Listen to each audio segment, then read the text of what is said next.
اس طرح صحیح مسلم کی حدیث کے تحت ظہر و عصر کو جمع کیا جا سکتا ہے اور مغرب و عشاء کو بھی، کیا اسی پر اجتہاد کرتے ہوئے دن یا رات میں 12 سنت مؤکدہ کو بھی ٹائم کی اویلیبلٹی کے مطابق اکٹھا پڑھنے والے کو بھی جنت محل ملے گا؟ جنت میں محل، جنت میں محل کیا ملے گا؟ بڑی دور کا جا کے اجتہاد کر دیا ہے۔ نمازیں جو جمع کرنے والی حدیث ہے وہ تو ٹھیک ہے، میرا یوٹیوب پہ ایک کلپ ہے نمازوں کو جمع کرنا حرام، اس حوالے سے جتنے اعتراضات کیے جاتے ہیں میں نے کھول کے بیان کیے ہیں۔ صحیح مسلم میں اوپر تلے 10 احادیث ہیں، 1629 سے لے کے آنورڈ۔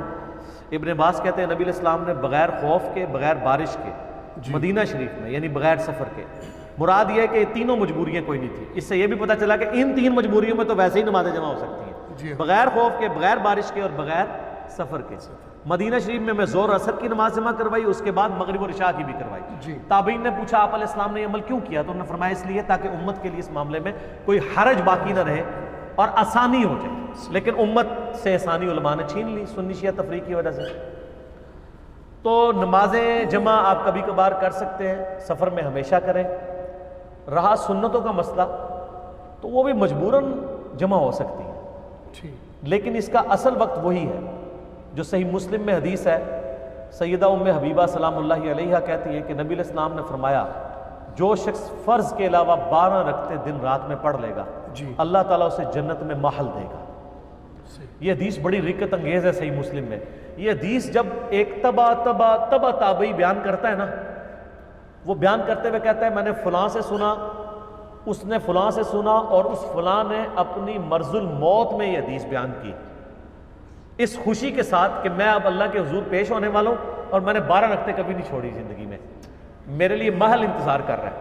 اور وہ تابعی کہتا ہے جب سے یہ حدیث میں نے حضرت ام حبیبہ سے سنی تھی میں نے زندگی میں 12 رکعتیں نہیں سنی چھوڑی، اور ام حبیبہ کہا کرتی تھی جب سے میں نے رسول اللہ سے یہ حدیث سنی تھی میں نے 12 رکعتیں نہیں چھوڑی۔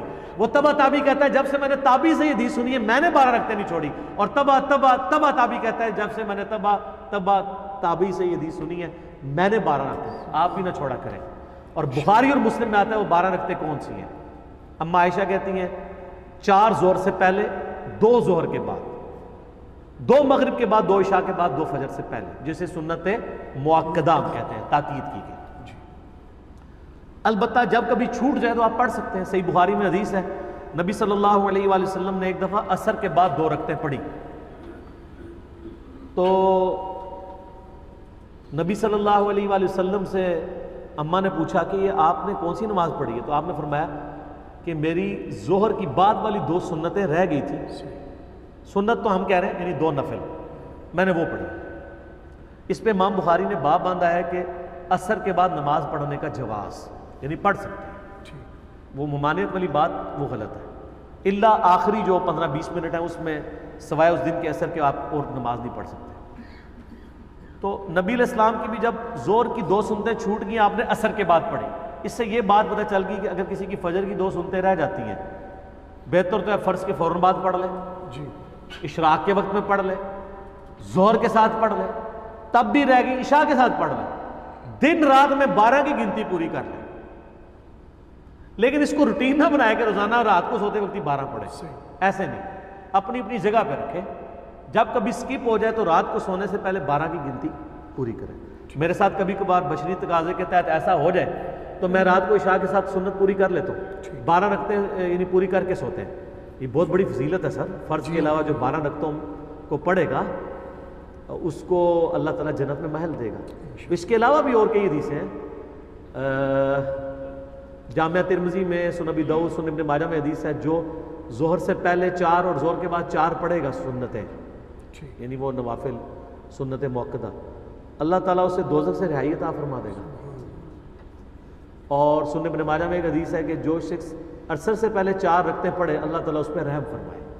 حضور علیہ السلام کی دعا جس نے لینی ہے وہ عصر سے پہلے 4 رکعتیں پڑھ لیں۔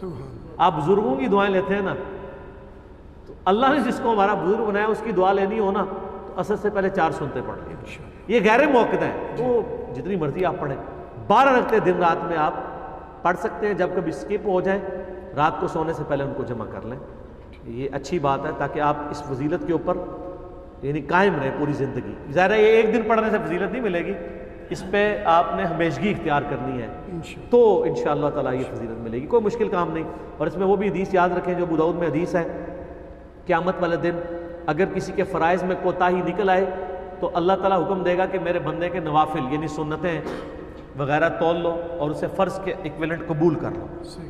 تو یہ ہمارے فرضوں کی کوتاہی کا بھی ایک بن جائے گا ذریعہ. یہ 12 کرتے ہیں تو یہ ضرور پڑھا کریں. ٹھیک ہو گیا. جزاکم اللہ خیر.